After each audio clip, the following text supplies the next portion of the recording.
All right, everybody, what's going on? Hope you guys are having a phenomenal start to the week.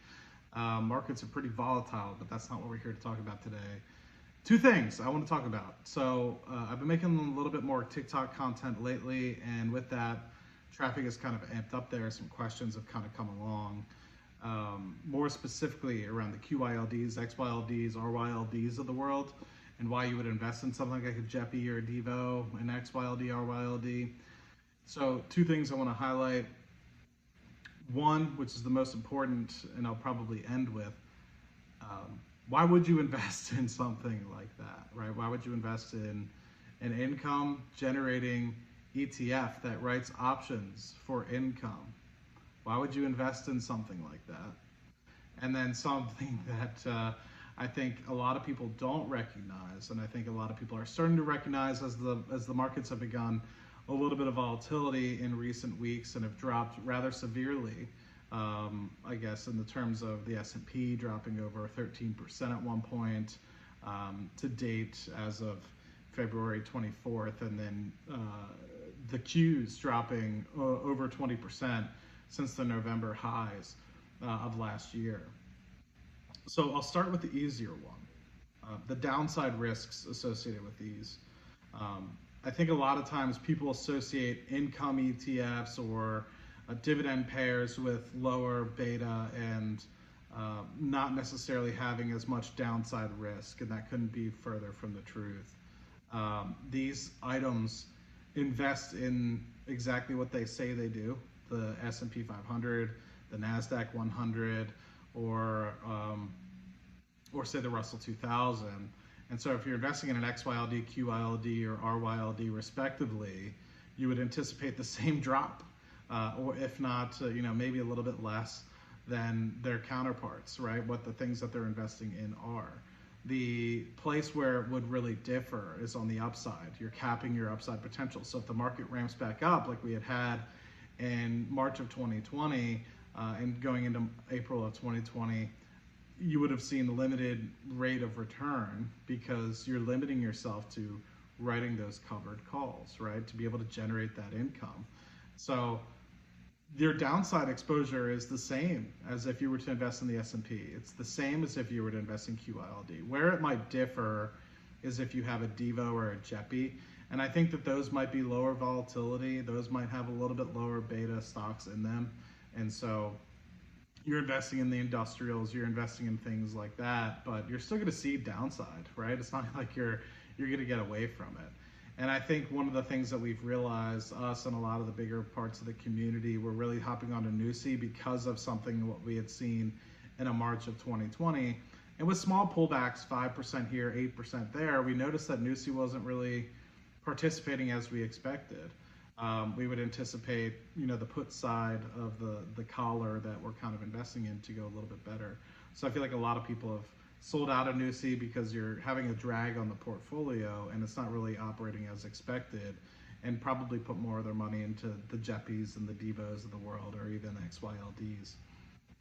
So let me touch on the bigger piece. Why would you invest in an income option ETF that generates income for you? I think a lot of people, as always, as most people do when they first get started investing, get blinded by large dividend yields. And with that, they completely forget downside risks. And then also second, they forget that income can go down from some of these opportunities. So what I want to highlight is, why would you invest in something like this? If you're investing in something like this, it's because you want income. You're trying to generate income. You're trying to cheat the amount of capital you need in order to generate a specific amount of income. Now, where could that fall? That could fall if we have a 20-30% market decline, and then all of a sudden your income gets hit by 20 to 30%, and it's going to take a while to recover because these things are capital gain limited, due to the fact that you can gain 1 to 2% a month. But if you have a 5-6% month in the S&P, 5-6% month in the Qs, you're not going to be able to capture that. So you're going to fall behind when it comes to capital appreciation. So why would anybody invest in these? Well, it's an income option ETF that generates income. So I don't know if I've been highlighting that enough in the video, but if you want income, you'd invest in this. If you want growth, it's not something that you should invest for growth. If you want a balance of the two, there's opportunities within there. There's the XYLG, QYLGs in there, which only write options on half and generate half as much dividend yield as, say, XYLD or QYLD respectively. So give those an opportunity to look if you still want a little bit of cake and eat it too. But it just urges me to kind of walk people into the line of sight again to say, when you're investing in these things, are you actually thinking about what you're doing, due diligence, anything? Or are you just whimsically going into these things because Matt or Jerry or Dave or Thumper or Stock Ninja or Gen X or any of these guys, Ryan, JMac, say that it's a good opportunity? And are you really listening to the words? Are you just listening? Like a lot of times what I hear, and this is jumping off a topic of, say, the income ETFs, but I'll say Palantir for 10 years is a good buy right now. And people hear Palantir, good buy right now. They don't hear 10 years from now. They don't hear, hey, Matt's going to withstand the ups and downs. Hey, they don't hear why you're buying things. They listen to the ticker and they hear buy or sell, and that's all they care about. And so I just would caution you, and this is what I would say 50% of my videos these days are all about, and a lot of what I talk about on the Friday streams that I do on the other channel are all about, is just trying to teach you to fish. And there's a reason why I don't care to sell out in terms of trying to just pump ticker symbols. Yes, I do the sponsored content, I get that, and so do you. But there's a reason why I don't try to pump the latest ticker that's mooning right now.